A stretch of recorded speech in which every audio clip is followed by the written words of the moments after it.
personne qui juge pourrait être la prochaine personne à développer cette problématique-là, puis être prise dans cette sphère-là un peu négative du trouble d'usage. L'usage de substances, en fait, c'est vraiment que la personne a développé une routine ou une espèce d'assuétude à consommer. Et ça vient que ça prend toute la place. Ça va atteindre plusieurs sphères de vie et pas juste la sphère consommation. Donc, au début, la personne est dans le plaisir, dans la consommation occasionnelle et tout ça, mais là, on devient dans quelque chose de plus quotidien, de plus régulier. Ensuite de ça, les personnes vont devoir consommer de plus grandes quantités. Parce que là, la substance et la dose initiale ne fait plus l'effet. Donc, on augmente en quantité, on augmente le nombre de jours qu'on passe à consommer, à rechercher la consommation. Et c'est là que ça vient prendre toute la place chez la personne. Donc là, la personne va peut manquer du travail, de l'école, s'occupe moins de ses responsabilités familières et tout ça. Les finances, on s'entend que les finances aussi, c'est très touché. Donc, la dépendance, c'est vraiment ça. Ça commence un peu insidieux par le plaisir, souvent, j'ai l'impression, mais après ça, ça vient vraiment atteindre plusieurs sphères. Je m'appelle Marie-André Pelletier, je suis la directrice générale du centre Le Cap Estrie. Mon nom, c'est Gabriel René. Mon rôle ici, en fait, je suis intervenant en dépendance. Il y a deux types de personnes un peu qui vont se retrouver dans des services en dépendance. Il y a des gens que c'est plus... il y a un événement marquant, un gros deuil ou quelque chose, ils se mettent à consommer, perdent le contrôle. Et il y a la plupart des gens qu'on retrouve ici, mais c'est plus chronique dans le fond. Donc ils vont commencer très jeunes et ensuite ils vont se retrouver à consommer tout le temps. Donc c'est leur seule stratégie pour faire face aux aléas de la vie. On essaie tous de trouver des façons de gérer nos affaires dans la vie. Okay? On va tous essayer d'abord et avant tout de gérer nos trucs tout seul.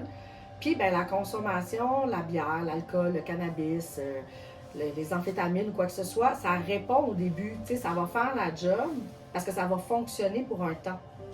Sauf que en fait, c'est une stratégie d'adaptation qui est dysfonctionnelle. Je m'appelle Frédéric, j'ai 23 ans. Dans la vie, je suis intervenante en itinérance, puis ça fait 3 mois que je suis ici. J'ai commencé à consommer très jeune. Je pense qu'en 6e année, je buvais de l'alcool. Puis l'été de mon secondaire, avant d'aller au secondaire, j'ai commencé à fumer du pot, puis ça s'est resté. La dépendance, c'est comme un iceberg.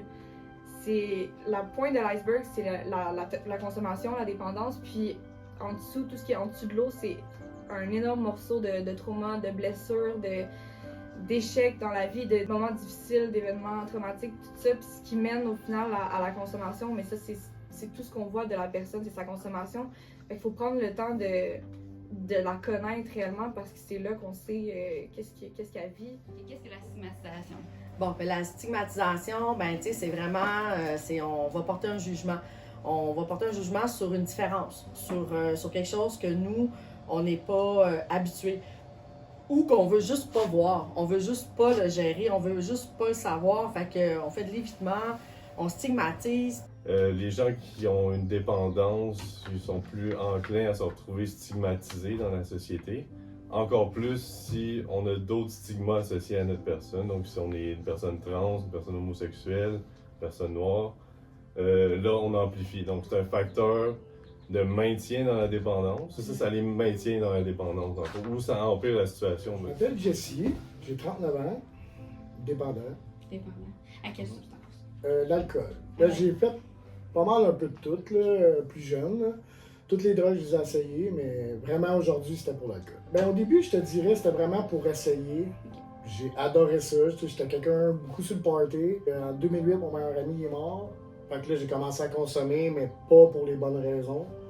Puis là, après ça a commencé à être de pire en pire. Le jugement que les autres portent sur les gens qui consomment, c'est très négatif parce que ça pousse un peu à se reprendre en main quand on se fait juger ou pas, mais à moins une petite embûche après ça, tout de suite on tombe dans le négatif, puis dépression. Fait que chaque jugement aide pas à notre établissement. Ça fait qu'on va se renfermer 2 fois plus sur nous autres. On va s'éloigner justement de ces gens-là. Fait que c'est notre famille, les amis. Mon nom c'est Elisabeth Grenier, je viens de la Beauce. Moi j'ai été mariée jeune. Je me suis mariée, j'avais 20 ans. J'ai eu un enfant à 21 ans. Je connaissais pas la drogue avant l'âge de 24 ans. Donc, moi, je buvais pas, je consommais pas à 24 ans. j'ai découvert c'était quoi, puis j'ai vite accroché, en fait. Y a-t-il un préjugé que tu aimerais déconstruire par rapport à la consommation? Qu'on ait des mauvais parents, qu'on ait des mauvaises mères. Je suis une maman qui est super responsable. J'ai jamais consommé quand j'avais mes enfants.